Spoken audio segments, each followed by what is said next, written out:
নামাজ কি জিনিস আমাদের জন্য, মুসলমানের জন্য আল্লাহ পাক আল্লাহ তাআলা নামাজকে কত নিয়ামতের একটা জিনিস করে আমাদের কাছে পাঠিয়েছে। কবি ছন্দের মাধ্যমে লিখছে, শুনবেন। দুই কুলে কি হবে তোমার গো,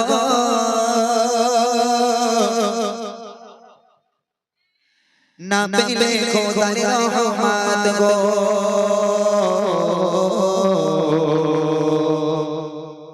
দুই কুলে কি হবে তোমার গো, না পেলে খোদার রহমত গো।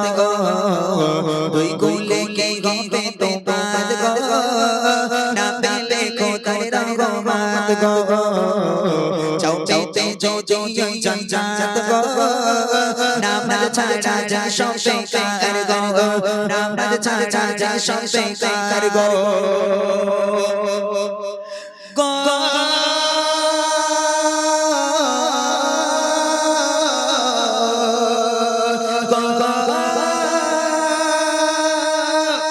দুনিয়ার মোহ মায়ায় পড়ো না, দুনিয়া তোমার মিছে খেলো না।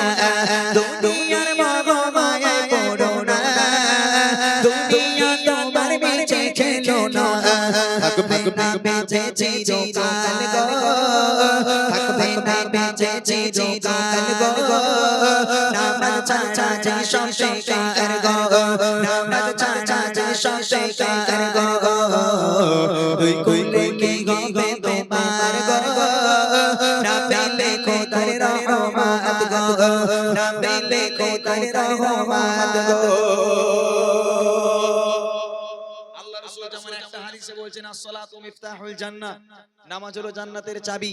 এখন তুমি যদি মসজিদে না যাও, নামাজে না যাও, তাহলে জান্নাতের তালাই তো খুলবে না। তোমরা জান্নাতের আশা কেমন করে করো? অপর হাদিসে বলছেন, as-সালাতু মি'রাজুল মুমিনিন, নামাজ হলো মুমিনের জন্য মি'রাজ স্বরূপ, আল্লাহর সঙ্গে কথোপকথন করার স্বরূপ। আল্লাহর সঙ্গে যে নামাজে দাঁড়িয়ে গেল, সে যেন আল্লাহর সঙ্গে গল্প করতে লাগলো, আল্লাহর সঙ্গে কথা বলতে লাগলো।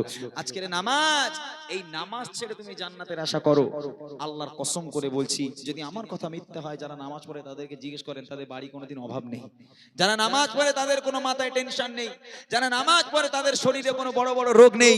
যারা নামাজ পড়ে তাদের কোনো বিপদ আপদ নেই, বালা মুসিবত নেই।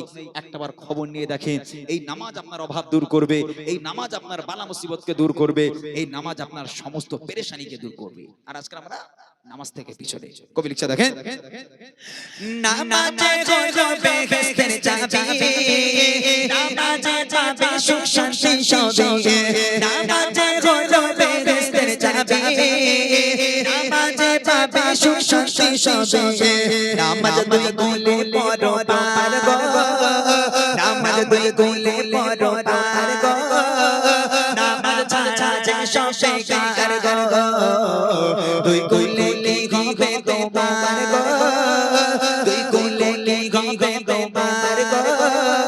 না পেলে খোদার রহমত গো, চাও পেতে যদি জান্নাত গো, চাও পেতে যদি জান্নাত গো।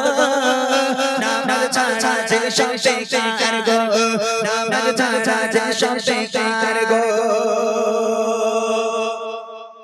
যারা জান্নাতের আশা করে নামাজ ছেড়ে, আজকের বলে যাচ্ছি, এই নবীর মাহফিলে বসে আজকে যে গলা ফাটিয়ে ফাটিয়ে গজল বলছি, নামাজের কথা বললাম, আল্লাহ পাক আল্লাহ তাআলা বিশেষ বিশেষ করে আল্লাহ পাক কোরআন শরীফে বলেছেন, as-সালাত as-সালাত, নামাজ পড়ো নামাজ পড়ো। 82 জায়গায় প্রায় বলেছেন আল্লাহ পাক আল্লাহ তাআলা নামাজ পড়ো।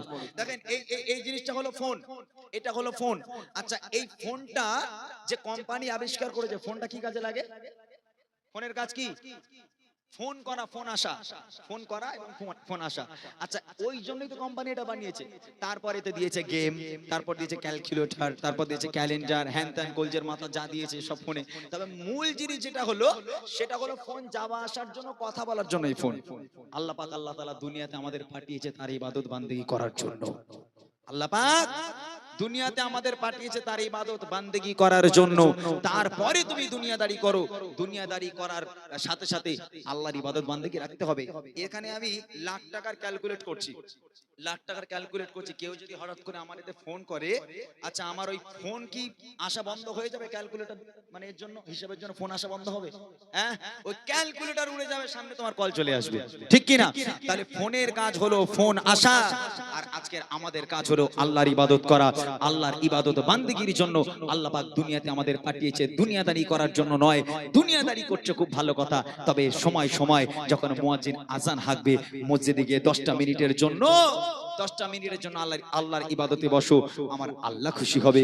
আমার আল্লাহ কোনোদিন তোমার ঘরে অভাব দেবে না, কোনোদিন অশান্তি দেবে না, কোনোদিন বালা মুসিবত দেবে না, কোনো পেরেশানি থাকবে না। শেষ কথা কবি লিখছে দেখেন, জান্নাতের আশা করো কি করে খোদার ইবাদত বান্দেগি ছেড়ে জান্নাতের আশা করো কি করে খোদার ইবাদত বান্দেগি ছেড়ে মরণে নবরে শরণ গো মরণে নবরে শরণ গো নামাজ ছাড়া সব বেকার গো দুই কুলে কি গবে তোমার গো দুই কুলে কি গবে তোমার গো না পেলে খোদার রহমত গো চাও পেতে যদি জান্নাত গো চাও পেতে যদি জান্নাত গো নামাজ ছাড়া সব বেকার গো নামাজ ছাড়া সব বেকার গো